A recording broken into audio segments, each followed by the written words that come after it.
E aí, pessoal, futebol é oportunidade. Por que que é oportunidade? Porque nós sabemos que por mais que se planeje, por mais que se coordene, por mais que se tente, às vezes o inusitado favorece e o inusitado joga a favor de alguns talentos. No vídeo anterior, nós falamos sobre os jogadores que vão perder espaço com a crise. E nesse, nós vamos falar os que vão ter oportunidade em razão da crise.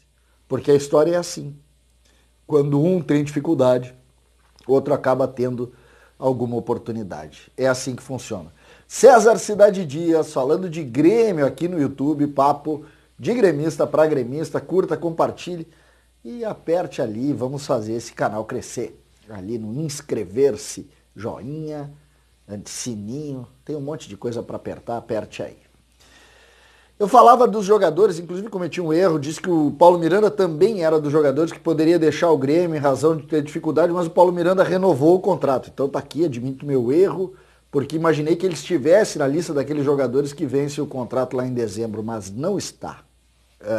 Inclusive uns inscritos aqui que acabaram me auxiliando nesse erro que eu cometi, peço desculpas e vamos em frente. Mas alguns jogadores... E eu citei, por exemplo, o goleiro Júlio César, que termina o contrato que o Grêmio está tentando colocar. Se Júlio César não fica, se dá oportunidade para um dos meninos, Breno ou Felipe Mejolaro, o que a gente precisa aplaudir. Aí nós falávamos do lateral direito Orejuela. Se Orejuela não fica, nós temos Felipe, que é muito bom jogador, e também o menino Valdemar, ou Valdemir, que jogou a Copa São Paulo de Futebol Júnior, também subindo com mais oportunidades, jovens da base. A tendência é de jogo após jogo, e aí o Grêmio vai levar muita vantagem, porque o Grêmio tem um time sub-23 montado, definido. Muitos desses meninos vão jogar. Muitos desses meninos vão jogar. A gente pega, por exemplo, imagina jogo de 3 em 3 dias, o Grêmio vai precisar deixar esse grupo um pouco mais cheio, mais inchado. E aí tu tem esses meninos lá. Nós falávamos, por exemplo, no Caio Henrique. Saindo o Caio Henrique, tem Guilherme Guedes. Já entrou no jogo contra o Pelotas, lá no Gauchão. É um menino que pode e merece ter oportunidade. Então ganha também a oportunidade Guilherme Guedes por ali. Ele que é um jogador, nós já falávamos em outro espaço aqui, que um dos talentos do time da base, Diego Rosa, vai ter oportunidade, porque o Grêmio vai precisar desses meninos de maneira mais importante. A crise vai obrigar o Grêmio a utilizar mais a base. E eu não conheço nenhum gremista que não gosta de jogadores das categorias de base. Não gosta de ver esse time recheado em categoria de base. Nós falávamos de outros jogadores, aí o Thiago Neves saindo, por exemplo. O Grêmio tem alguns jogadores na base para colocar ali naquele espaço. Naturalmente, um que já está no profissional, que é uma realidade, o Jean-Pierre vai ter mais espaço. Claro que vai, e aí nós falávamos do Diego Rosa, que também vai chegar empurrando eles e colocando eles para frente. Na questão do centroavante, nós falávamos na possibilidade, e para mim é o único que vai permanecer de todos que nós falávamos.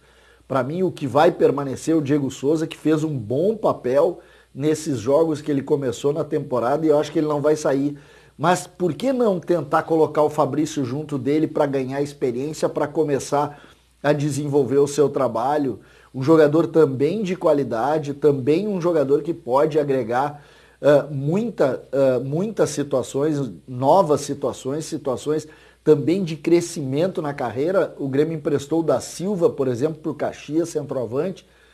Poderia também, de alguma maneira, não sei como é que vai ser a realidade do Caxias, tem que jogar campeonato nacional do segundo semestre, mas por que não, de repente, reequacionar isso e colocar também dentro desse processo? São situações, e eu quero também salientar um nome que eu não falei no último vídeo, mas me parece um nome legal também, o Bobsin, volante de pé esquerdo, também pode ter mais espaço em razão dessa quantidade de jogos. O Grêmio tem peças muito legais nas categorias de base, e se por um lado a gente tem o pessimismo de diminuir a receita, a gente sabe que tem trabalho na base e que pode contar a qualquer momento com eles. Então essa é a realidade, é isso que eu queria colocar. O pessimismo da saída de alguns, que para muitos não é nem pessimismo, mas o pessimismo da saída de alguns gera otimismo na chegada de novos. E novos ninguém tem mais no Brasil do que o Grêmio. Ninguém trabalha melhor as categorias de base do que o Grêmio. E felizmente o Grêmio tem esse trabalho. Aí nós falávamos dos zagueiros, eu falei que o erro do Paulo Miranda, mas já tem o Rodrigues, já tem o Juan, já começa a chegar os meninos. Então essa é a realidade que a gente precisa valorizar e salientar, que está sendo desenvolvida pelo Grêmio. Eu quero muito ver o Diego Rosa, eu quero muito ver os laterais, eu quero muito ver o Elias, porque eu acho que é por aí e por aí que o Grêmio vai ter sucesso nessas suas campanhas. Se a dificuldade surgiu, o Grêmio tem a categoria de base para salvar mais uma vez. Mais uma vez. Eu sempre dou o exemplo. O pior momento da história do Grêmio foi pós-ESL, lá quando o Grêmio caiu. Naquele episódio de 2004, quando se olhou não tinha nada. Aí se olhou para a base e tinha Lucas, Carlos Eduardo, Anderson, Galato, Marcelo Groy, e o Grêmio se salvou. Porque tinha categoria de base. E é isso que nós mais uma vez temos. Se vai surgir a dificuldade, pode vir. Nós temos categoria de base para salvar. César Cidade Dias, falando de Grêmio aqui no YouTube. Papo de gremista para gremista. Vem, curta, compartilhe, vem fazer parte desse canal. Um abraço e até a próxima. Dali Tricolor.